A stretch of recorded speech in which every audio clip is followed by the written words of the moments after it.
জুলাইয়ের যে মূল শক্তিটা ছিল সেটা হলো যে সকলে যখন যার যার দলীয় পরিচয় ছেড়ে যার যার শ্রেণী পেশা ভুলে গিয়ে যখন ফ্যাসিবাদ হাসিনার বিরুদ্ধে এক দফার আন্দোলনে ঐক্যবদ্ধ হয়েছিল, তখনই কেবল কিন্তু আমরা হাসিনাকে পালিয়ে যেতে বাধ্য করেছিলাম এবং স্বৈরাচারী সাড়ে দেড় দশকের যে জেগে বসা ফ্যাসিবাদ তার যে শক্তি সামর্থ্য এবং সকল জায়গায় তার যে একটা ভয়াবহ দানবীয় শক্তি ছিল সেটিকে উপড়ে ফেলার শক্তি কিন্তু তখনই জাতি অর্জন করতে পেরেছিল।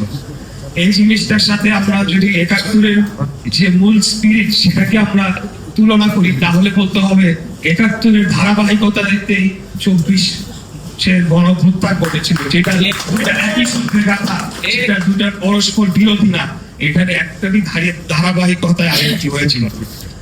৭১-এ যেমন পাকিস্তান আমাদেরকে একটা দাস বানিয়ে রাখতে চেয়েছিল, একইভাবে আমরা ২৪-এ দেখেছি যে ভারত যখন আমাদের ভারতের আধিপত্যবাদী শক্তি যে রয়েছে তারা যখন বাংলাদেশকে কবজা করে রাখতে চেয়েছিল, সেটিও জুলাই অভ্যুত্থানের যে অন্যতম একটি উপাদান ছিল সেই আন্দোলন। তো আমরা এটাকে কোনোভাবে মিলিয়ে ফেলতে চাই না।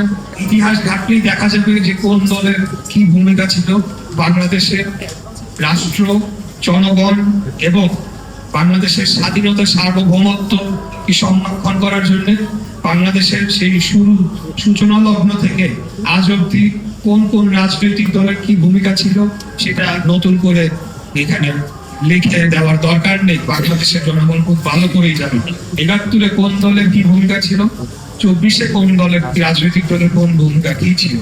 তা আমি বলবো যে আমরা যারা আজকে এখানে রয়েছি আমাদের বিরুদ্ধে কোনো গণহত্যার অভিযোগ নাই, আমাদের বিরুদ্ধে খুনের অভিযোগ নাই।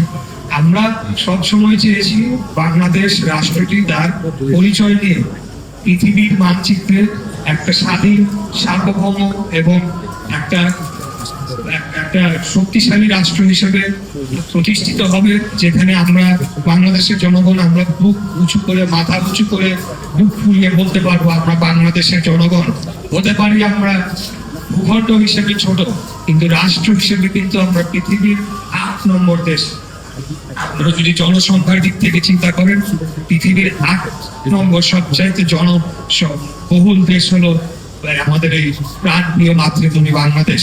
অতএব আমাদেরকে কোন আধিপত্যবাদী শক্তি আগামী দিন বিগত দিনে যেভাবে দাবিয়ে রাখতে পারে নাই, কোন রাজনৈতিক দলের আদাতের মধ্য দিয়েও যেটি সম্ভব হয় নাই, শেষ বেলায় গিয়ে জনগণ ঐক্যবদ্ধ হয়েছে।